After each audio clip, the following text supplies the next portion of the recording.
Hello friends, welcome to my channel Manas kitchen. আজ নিয়ে এসেছি এমন একটি রেসিপি যা আমরা সবসময় খেয়ে থাকি, তবে তার মধ্যে একটু ভিন্নতা আনার চেষ্টা করেছি। আশা করছি আপনাদের ভালো লাগবে। আজকের রেসিপির নাম হলো বিফ পামকিন। তাহলে চলুন জেনে নেই বিফ পামকিন করতে আমার কি লাগছে। 1.5 কাপ পেঁয়াজ কুচি আমি এখানে 1.5 কাপ নিয়েছি। এখানে 1/2 কাপ পেঁয়াজ কুচি নিয়েছি, এটা লাগবে বেরেস্তার জন্য, ডেকোরেশনের জন্য, আর এখানে লাগবে এটা রান্নার জন্য। অর্ধেকটা মিষ্টি কুমড়া নিয়েছি, এরকম চাক চাক করে কেটে নিয়েছি 8 টুকরা। 1/2 কাপ তেল, 1.5 কাপ হাড়সহ গরুর মাংস, 1.5 টেবিল চামচ রসুন বাটা, 1 টেবিল চামচ আদা বাটা, 1 টেবিল চামচ মরিচের গুঁড়ো, 1/2 চা চামচ হলুদের গুঁড়ো, 1/2 চা চামচ জিরার গুঁড়ো, 1 চা চামচ গরম মশলার গুঁড়ো। তাহলে চলুন তৈরি করি বিফ পামকিন। প্রথমে আমি তেল দিয়ে দিব।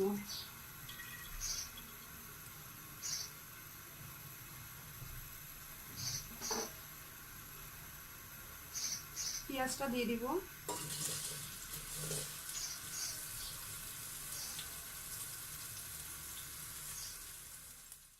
সরি, আমি আগে ভুলে গিয়েছিলাম, এখানে 1 চা চামচ লবণ দিয়ে দিব।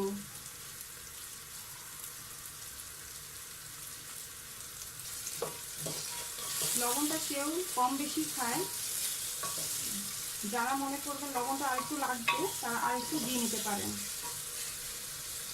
আমার 1 চা চামচই লাগবে।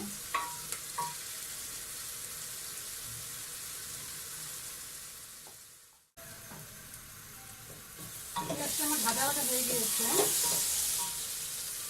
এখন আমি মাংসগুলো দিয়ে দিব।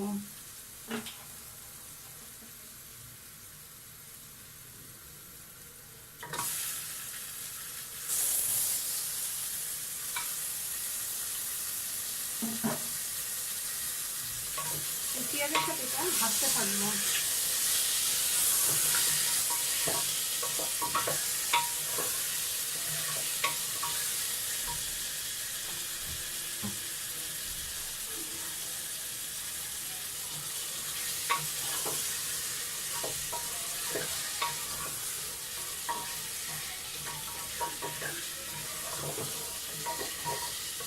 এভাবে 5-6 মিনিট ভেজে নিতে হবে।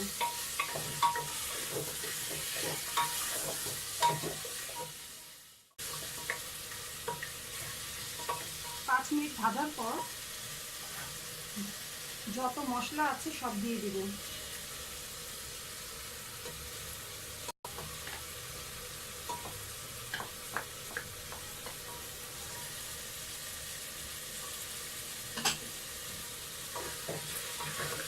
এবং মশলা কষিয়ে দিতে হবে, যতক্ষণ না মশলাটা কষাচ্ছে ততক্ষণ পর্যন্ত নেড়ে যেতে হবে। জালটা মাঝারি আঁচে থাকবে।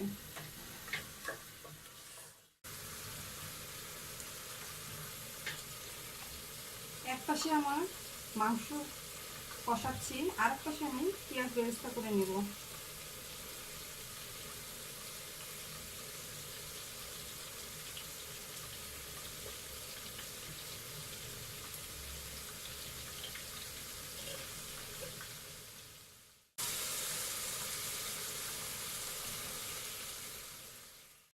পেঁয়াজ বেরেস্তা আমার হয়ে গিয়েছে, এখন আমি তুলে ফেলবো। এর থেকে বেশি রাখলে এটা পুড়ে যাবে।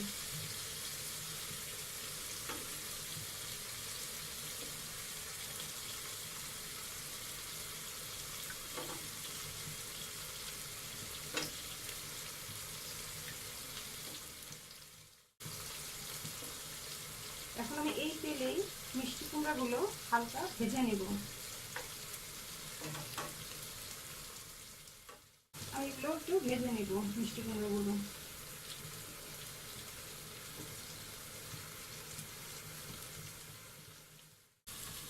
মাঝারি আছে মিষ্টি কুমড়াগুলো এরকম করে ভেজে নেব।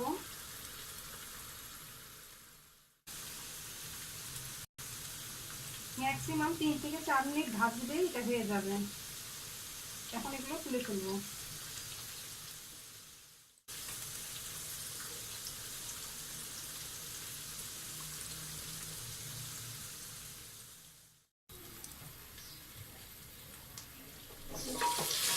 গরুর মাংসটা ভাজা ভাজা হয়ে গিয়েছে। এখন আমি এতে গরম পানি 3 মগ পরিমাণ দিয়ে দিব সিদ্ধ হওয়ার জন্য।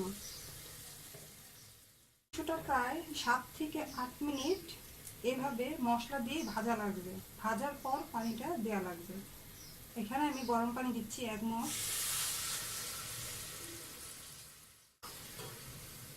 2 মগ এবং 3 মগ, এবং এটা ফুল আছে থাকবে। প্রেসার কুকারে বসিয়েছি, এটার উপর আমি ঢাকনা দিয়ে দিব। ফুল আছে, 4টা সিটি হওয়ার পর আমি মিষ্টি কুমড়াগুলো এর মধ্যে দিয়ে দিব।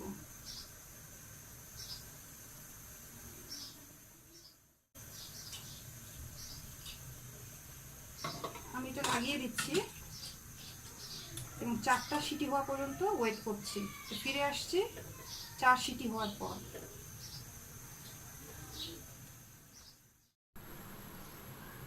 4 সিটি হয়ে গিয়েছে। এখন আমি এটা খুলে দেখবো এটা কি অবস্থা।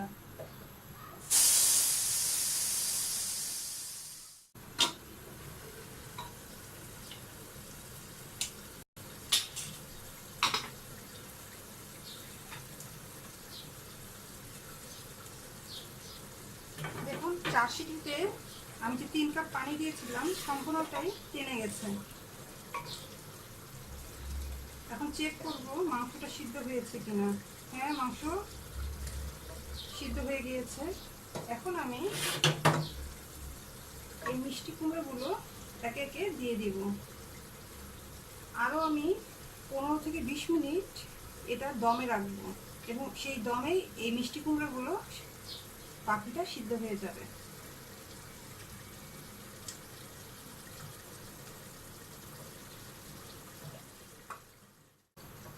কাঁচামরিচ না ফেলে এর মধ্যে দিয়ে দিব শুধু ঘ্রাণের জন্য। না ফেলে দিয়ে দিচ্ছি।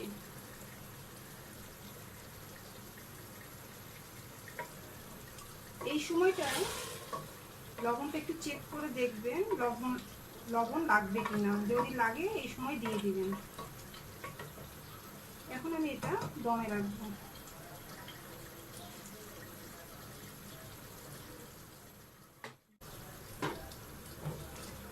ঢেকে দিচ্ছি। 15 মিনিট পর আসছি। এটা একেবারেই মৃদু আঁচে থাকবে। 15 মিনিট হয়ে গেছে। এখন আমি এটা খুলে দেখব।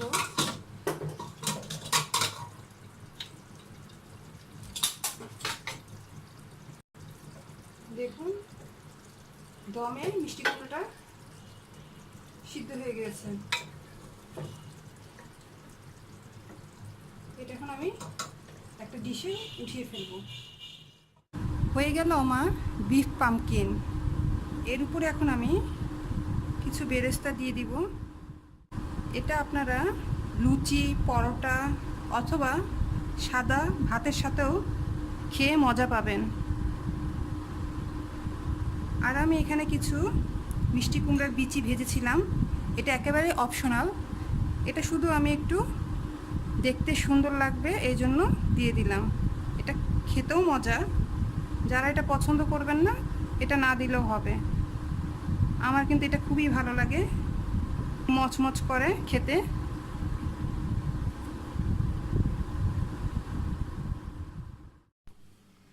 আশা করছি এই রেসিপিটি আপনাদের ভালো লেগেছে। এই চমৎকার রেসিপিটি রান্না করে ফ্যামিলির সাথে উপভোগ করুন। সাবস্ক্রাইব করুন ও বেল আইকনে ক্লিক করুন। ভালো থাকুন আর মানাস কিচেনের সাথেই থাকুন। আল্লাহ হাফেজ।